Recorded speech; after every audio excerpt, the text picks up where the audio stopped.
மனம் விட்டு பேச, உணர்வுகளை பகிர, உங்கள் அடையாளம் கேட்காத, உரையாடல்கள் பதிவு செய்யப்படாத தற்கொலை தடுப்பு இலவச சேவை நேசம். அழைத்திடுங்கள் 0424222022. நேசம், வாழ்வதற்கோர் அழைப்பு. கேள்வி: டாக்டர், உங்களுக்கு எந்த மாதிரியான சேலஞ்சஸ் இருக்கும் டொமஸ்டிக் வயலண்ட் பேஷண்ட்ஸை ட்ரீட் பண்ணும்போது?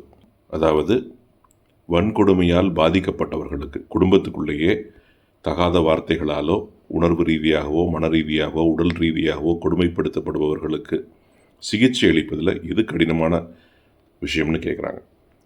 பதில்: வன்கொடுமை ஒருவரை பாதித்திருக்கிறது என்று கண்டுபிடிப்பதே சிரமமானது. ஏன்னா வர்றவங்க அவர்களுடைய உடல் பிரச்சனைகளை பற்றி பேசலாம், மன வலி வேதனையை பற்றி பேசலாம். ஆனால் அதற்கு காரணமாக குடும்பத்தினுள் கொடுமை நடக்கிறது அப்படிங்கிறது யாருமே பேச மாட்டாங்க. 2 காரணங்கள்.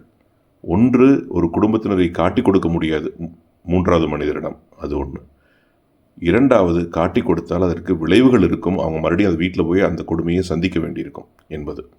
அதனால் இந்த நோயாளி அல்லது உதவி கேட்டு வந்திருப்பவர், மன உளைச்சலுக்கு ஆளாகி இருப்பவர் வன்கொடுமையினால் பாதிக்கப்பட்டிருக்கிறார் என்று கண்டுபிடிப்பதே சிரமமான விஷயம். அதை கண்டுபிடிச்சிட்டா அடுத்தது அது பற்றிய விவரங்களை திரட்டுவது மேலும் கடினமான விஷயம். இது 2மே அந்த பாதிக்கப்பட்டவருடைய மனநிலை பயத்தினாலும் அந்த கொடுமையினாலும் மிகவும் தைரியம் இழந்திருப்பதால் இருக்கக்கூடிய நிலைமைகள்.